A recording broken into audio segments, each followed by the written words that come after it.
Here we go. Whether you like me or you hate me, and the reason I do this is not for money, but because I love what I do, because I'm passionate about the Sonic the Hedgehog franchise. I support everything Sonic the Hedgehog related, but if something needs to be addressed and criticism needs to be made, you bet your ass I'm gonna do it. And sometimes I may involve something you really like.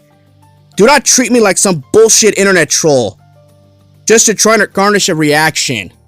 I tell it like it is right here. You could say I come off as a conspiracy theorist when I do my takes, but I tell the fucking truth here and I explain facts here. I don't sugarcoat a damn thing. And the reason why I do what I do right here is because nobody else in this community have the balls to do what I do. So Sega Heartlight is basically giving the middle finger to all Android and PC owners, and they're going back to their old terrible decision making. And I can't say I'm surprised about this. So if this was Sega Heartlight's decision, okay, why make it an Apple Arcade exclusive? That means you're basically catering to a niche audience. You know, what about Android users? What about PC users? You know, you would have been better off just putting this game on Steam like you did like the murder of Sonic the Hedgehog. I mean, obviously it wasn't going to be free, but at least, you know, within reason, you know, people would have bought into the game. I mean, look at the renders, look at the graphics.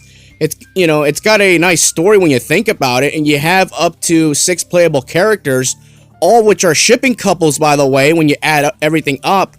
But that's not the main topic right now. It bothers me that this game is only going to be a Apple Arcade exclusive. You know, and I'm going to showcase a tweet right here, sent by, Fidel right here. We will be playing. Who is we? Ain't no one got our Apple Arcade. You don't. You're the only one who does, man. Okay, don't play it, you bum. I will.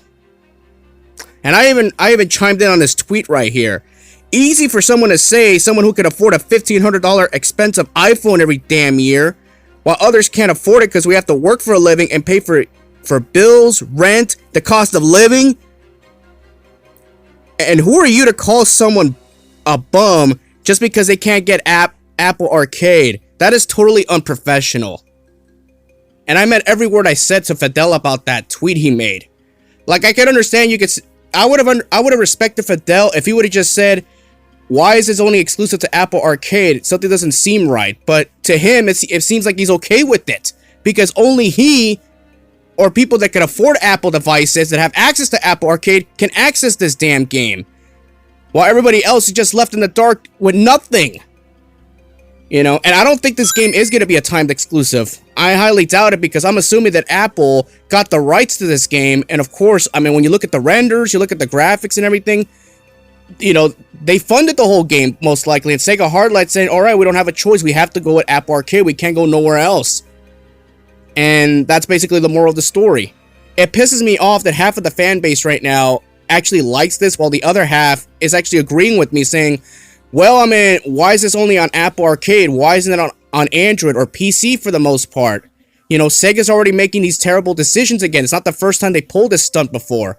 When have they ever limited a mobile game to be exclusive towards one company? That doesn't make any sense. Why would you want to stifle your audience like that? Even Sonic Runners Adventure, that trashy mobile game, you know, at least that game was available on all platforms. Yeah, it was made by Gameloft, and they have a notorious reputation of being lazy, and it showed. But at least that game was available everywhere. This game, on the other hand, it looks fun and promising. Unfortunately, your main core fan base won't even get a chance to play it because they don't have Apple Arcade.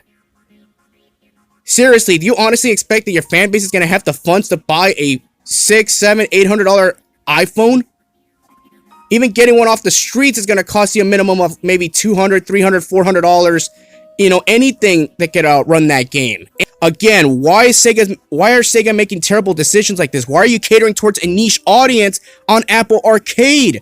You have an Android market that you have millions that you could sell this game to. And you have a PC audience that could do the exact same thing. Now you don't even have that flexibility. What are you doing? This is so anti-consumer, it takes you back to the Nintendo Wii U days, where you had Sonic Lost World and Sonic Boom Rise of Lyric, 2 games exclusive for a mediocre console, and none of those games even broke 1 million sales. Sonic Lost World did 630,000 sales, which is an embarrassment. Again, I mean, I don't know why Sega's going back to those roots. I'm worried about them now.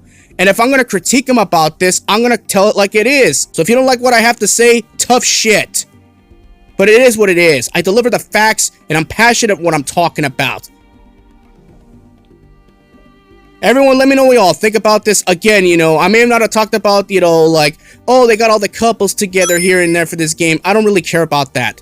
Because if I can't play the game, you know, on Android or PC like everybody else can, there's no point in even reviewing this damn game when it comes out. I'm not going to waste my time on it. And unless Sega Hardlight gets this game on Android or PC, I don't really care.